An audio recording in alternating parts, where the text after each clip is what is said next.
opposite from that rose garden, we're going to enter another one, but I wanted to show you my Carolina jasmine that's tucked in here that has a yellow bloom in the springtime.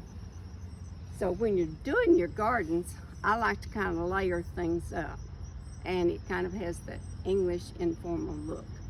And then this is my other rose garden here.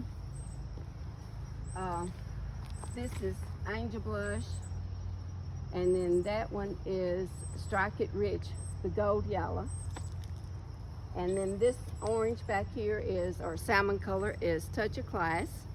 And then, as I was saying earlier, I have 3 of Easter baskets planted, rose bushes, and on the corners because they're so fragrant.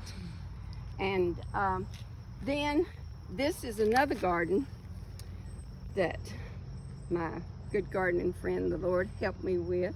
I always have the verbena, which came from another dear friend, Linda Carlin, and a friend had given that to her named Bill Walker. He was Commissioner of Agriculture at the time. So she brought that plant to me one day, and I said, "What is it, Linda?" She said, "It's the Bill Walker plant." And so I still call it the Bill Walker plant because of sweet memories of her. And then my blue Victoria Salvia. Usually in the springtime, as it starts to come back up, I'll thin a lot of it out. But since I didn't get my roses replaced in this bed I wanted to, then I just let it create a cottage look. Then there's the container back there that's on a pedestal that has a Dracaena in it, and then lantana and yellow lantana, and then pink vinca, which requires very little care except occasional watering.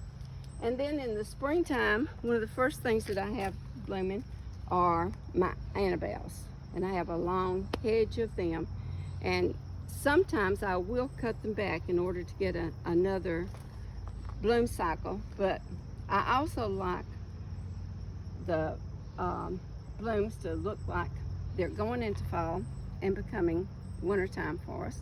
And the seasons are beautiful whenever, all the plants are. And then more containers I have here. This container has 2 different types of sedum in it, and this has been planted for 2 years. And then this is a little lime hydrangea with coleus and creeping jenny. My foundation plant in my rose garden here is another one of the American boxwoods. And I tend to have crepe myrtles just seeding everywhere. I will transplant these this fall. I would have done it earlier, but it was one of those things that just could not happen, it seemed. And then more Foster hollies over here. And this is Betty Boop. She's one of the oldest roses that I have. And then this is Music Box back here. And then this is Cashmere, which is a shrub rose that I was telling you about the other day. Look how beautiful its foliage is. It has to have room to grow. So, how big can it get? Well, I'll keep it trimmed to this size, but it probably could get larger if I allowed it. And because I don't have any space for it to get any larger. And then as we walk through this rose garden, I usually like to tuck some things in. And I've got a wall ornament here that has Plumosa fern in it.